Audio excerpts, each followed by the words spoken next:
தமிழ் திரையுலகின் உச்சகட்ட நடிகரை துயரத்தில் ஆழ்த்திய மரணம். நடிகர் அஜித் குமாரின் தாயார் திருமதி மோகினிமணி நேற்றைக்கு மே 30 அன்று வயது மூப்பு மற்றும் உடல்நல குறைவு காரணமாக காலமானார்.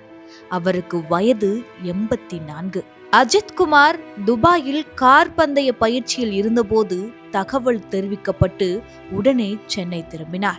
உடல் சென்னை ஈஞ்சம்பாக்கம் பாலவாக்கத்தில் உள்ள அஜித் இல்லத்தில் அஞ்சலிக்காக வைக்கப்பட்டது. முதலமைச்சர் விஜய் நேரில் சென்று அஞ்சலி செலுத்தி அஜித்தை கட்டி அணைத்து ஆறுதல் கூறினார். நடிகை த்ரிஷாவும் உடன் சென்று அஞ்சலி செலுத்தினார். அஜித் குமாரின் தந்தை சுப்பிரமணியம் 2023 காலமானார். இவர்களுக்கு அஜித், அனில், அனுப் என 3 மகன்கள் உள்ளனர். அது மட்டுமின்றி தற்சமயம் பேசுபொருளாகவும் பல விஷயங்கள் அஜித் அவர்களுடைய தாயார் மரண செய்திக்கு அப்புறம் பல விஷயங்கள் இங்கு பேசுபொருளாக மாறியிருக்கிறது. தமிழ் சினிமாவில் போட்டியாளர்களாக கருதப்பட்டாலும் தனிப்பட்ட வாழ்க்கையில் நண்பர்கள் என்பதை இது காட்டுகிறது.